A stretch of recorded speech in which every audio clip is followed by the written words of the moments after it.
Falando de efeito colateral, se a gente pegar um exemplo aí de um Rivotril, efeito colateral do Rivotril, comparando com o efeito colateral da cannabis, explica a diferença para a gente do que a gente está dizendo e amenizando para o paciente quando a gente faz esse desmame. Os dois têm potencial de efeito adverso, tanto a cannabis quanto o bromazepam, clonazepam, os benzodiazepínicos. Benzodiazepínico, ele é sensacional quando eu quero alguma coisa aguda, né? Então, assim, eu abortar uma crise convulsiva, por exemplo, o benzodiazepínico, ele é superior à cannabis. Os dois têm ação.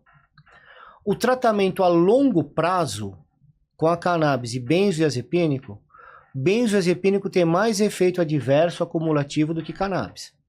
Ganho de peso, déficit cognitivo, problemas relacionados à atenção. Então, o que separa, né, o que é remédio, o que é veneno, é a dose. Então, a cannabis, ela pode ser prejudicial quando ela não é usada da forma adequada. O Dr. Eduardo Faveret, até numa entrevista com um filme, ele fala que para alguns, uma internação, né?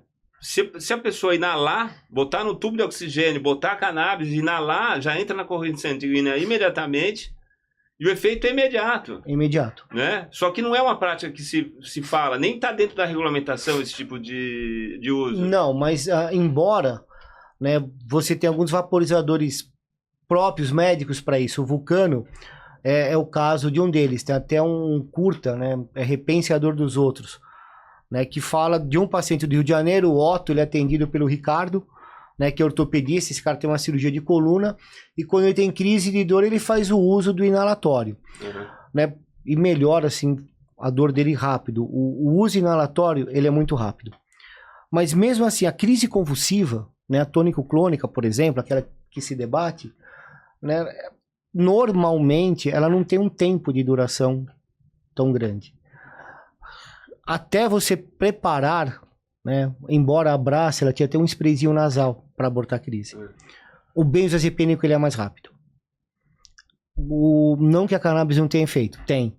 Né, você vê, mesmo vaporizado, o benzo ele acaba sendo mais rápido porque ele é injetável. Né? Mas assim, tudo aquilo que é mais rápido também tem maior potencial de dar complicação. Né? Ninguém morre usando cannabis em doses da planta. E esse o benzo morre. E esse efeito colateral da cannabis, que é raro, mas também acontece, que é aquela do THC, quando uso do que THC. não para de vomitar essa? Que dá náusea. Dá. Uma irritabilidade. Hipereme. Hiperemes, eu vou pegar aqui. A gente fez uma matéria esses dias. Pode acontecer. Pode acontecer, mas tudo. É muito raro. Raro, né? Muito raro. Tudo que tem potencialidade para fazer bem é aquela dualidade, né? Você tem a mesma potencialidade para o mal. Né? Mas o THC, por exemplo, nos Estados Unidos, eles tinham classificado a maconha sem fins terapêuticos nenhum. Só que o THC para vômito, ele é sensacional. Né? O professor Rafael Mechula, em 95, num dos artigos dele, fala do uso de THC em criança fazendo quimioterapia.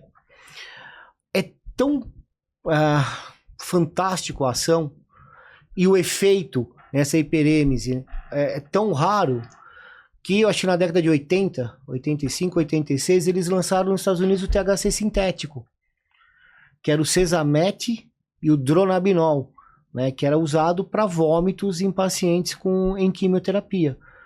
Porque não tinha como você falar que o THC não era bom para vômito e não tinha como você usar o THC porque a maconha tinha sido classificada como Schedule I, né, como sem nenhum benefício terapêutico. E fizeram o THC sintético para isso. Então, os efeitos colaterais da cannabis, normalmente eles são dose dependentes.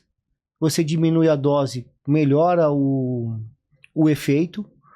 Dificilmente eles trazem assim um risco eminente de morte, né? Um risco de vida.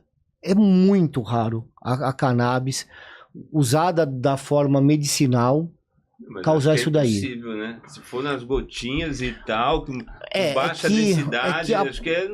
Não, é quase que impossível, não tem. Por que eu falo que é quase impossível e não impossível? A gente vê hoje um outro movimento.